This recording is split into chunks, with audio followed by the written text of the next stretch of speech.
So I just rewatched it recently, and I can't stop thinking about this one thing.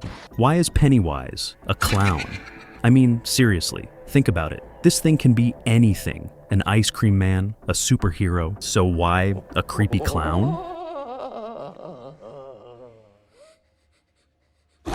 That one question opened a rabbit hole I was not ready for. What is its true form? Where did it come from? Why does it wait exactly 27 years to eat? And why always children? But when I looked deeper, I found something deeply disturbing. Pennywise never made a single random choice. Every single thing it does has a reason. A cold, calculated reason. And by the end of this video, you won't just understand Pennywise. You'll realize it was never just a horror character. It was always something far more terrifying than that. So, my name is Mr. Red Notes, and let's get into it. Now, everyone who has seen Pennywise has probably seen him in that scary clown form. But what if I told you that's not even his real face? Because Pennywise has a power, shape-shifting. He can transform into literally anyone. Who knows? Even I could be Pennywise right now. So then the question is, think about it. If the whole point is to lure kids, there are way better options. I was terrified of clowns as a kid. Okay, honestly, I still am. So why not be Spider-Man? Kids love Spider-Man. Or even better, the ice cream guy. Every kid runs to the ice cream guy. But Pennywise said, no, I want to be the creepy clown. And the reason behind that choice is so much deeper than you think. To understand it, we have to go back to where it all started. So first things first, Pennywise is not from Earth. And anyone who sees its true form will either go completely insane or die instantly. So naturally, your next question is, what is its true form? Where did it even come from? And trust me, that answer is the most fascinating thing about this whole story. But my mama always said, save the best for last. So for now, let's just say, Pennywise is an alien with supernatural powers, who arrived on Earth millions of years ago, back when humans didn't even exist yet. As different civilizations rose and fell, Pennywise didn't just sit around, it studied us. It observed what each generation feared the most. Before the clown, there were other forms, each one representing the deepest fear of that era. Because here's the simple truth about Pennywise. It feeds on fear. Now, yes, its food is humans, but Pennywise has taste, and fear is the seasoning. The terror he creates, the absolute panic, it triggers hormones and chemical reactions in the body that physically make his prey taste better. In fact, in the novel, Pennywise literally calls this salting the meat. But now, here's where it gets really interesting. Pennywise has one more power, telepathy. Basically, he can read your mind, not just what you're thinking right now, but your deepest fears, and turn them into illusions that feel completely real. Now, adults have fears too, but adult fears are complicated. Money problems, relationship issues, job stress.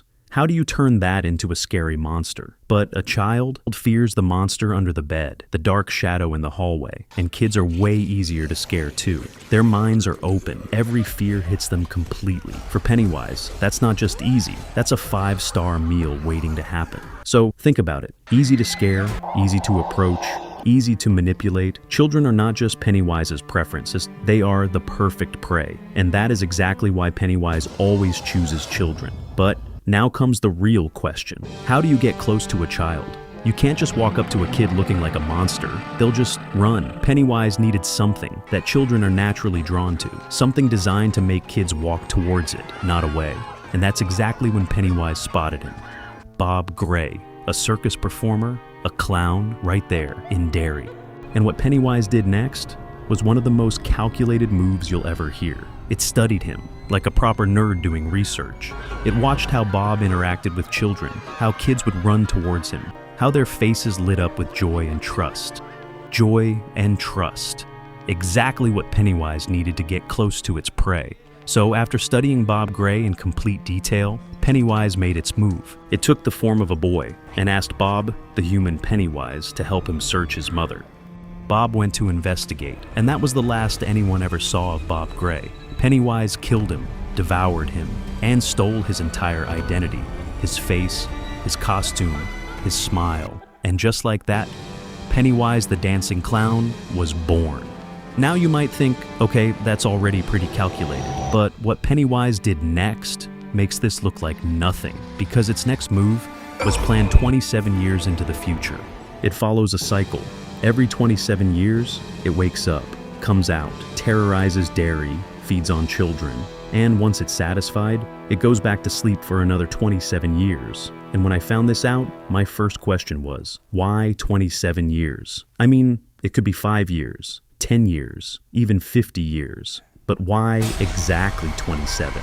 So there are two reasons, and together, they're what make Pennywise so terrifyingly smart. Reason one is simple: biology. 27 years is literally how long it takes Pennywise to digest a full meal. A predator that size needs 27 years just to get hungry again. Simple, biological need. Nothing magical about it. But reason two, this is where it gets genius. Pennywise didn't just work around its biology, it used human psychology to match it perfectly. See, the children who survived Pennywise, they grow up, and as adults, they start pushing those memories away. Because how do you explain a shape-shifting monster to anyone as an adult? You can't. So your brain just files it under childhood imagination. Pennywise calculated the exact amount of time, 27 years, it takes for childhood trauma to turn into adult denial. Not random, not magical, just perfectly, coldly calculated. But wait, something doesn't add up. If children are disappearing every 27 years in Derry, where are the news cameras? Where is the national outrage? Where are the investigators? Where is anybody from outside coming to help? Why does nobody seem to care? And this is where Pennywise reveals yet another power: memory control. Pennywise can get inside your head and alter your memories, blur them, erase them, make the most horrifying thing you ever witnessed feel like nothing. And here's the really dark part. The further away you move from Derry, the more the memories fade. Like Derry itself is designed to make you forget. This is Pennywise's ultimate defense. It has been living in Derry for centuries, and nobody has ever exposed it.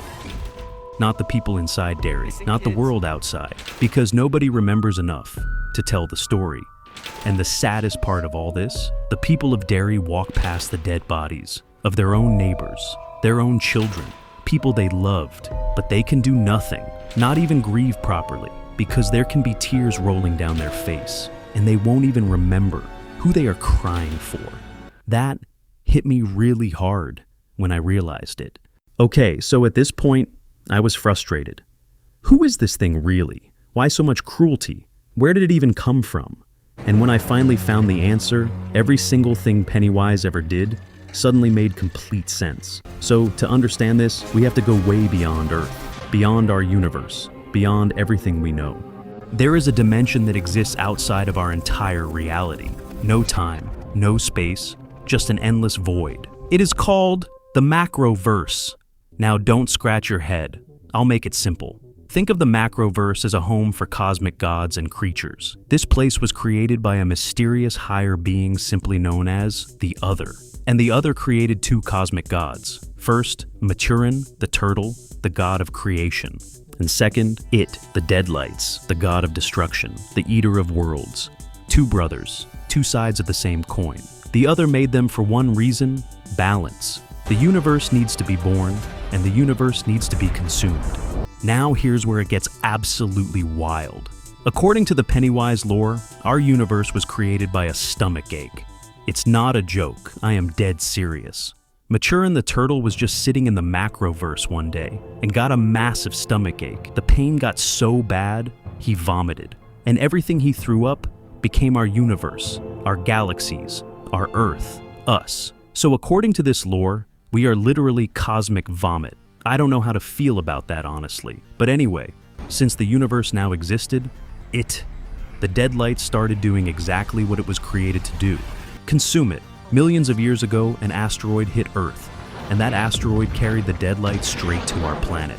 And that is the true form of Pennywise. Not a clown, not a spider, not any shape you have ever seen. 3 floating spheres of bright orange golden light. The Deadlights. And if you ever see them with your own eyes, you either go completely insane or die instantly.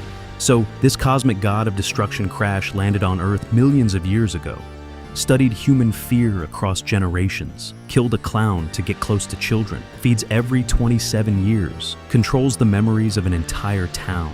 Every single move, every single choice, every single action had a reason, a cold, calculated reason. And that is how the universe's most ancient god of destruction became the most iconic and infamous horror character in history. Pennywise, the dancing clown. What a roller coaster. One simple question: why a clown? Pulled us all the way back to the very beginning of time and space. That's what fascinates me about really digging into a character's story. Now, I want to know what you think. Is Pennywise the most intelligent horror villain ever? Or just a cosmic bully in a clown costume? Drop your answer in the comments. And if you enjoyed this, I have done the same thing for Reanimal Monsters and Urban Legends too. Links are on your screen. Subscribe so you don't miss the next one. Thanks for watching. See you around.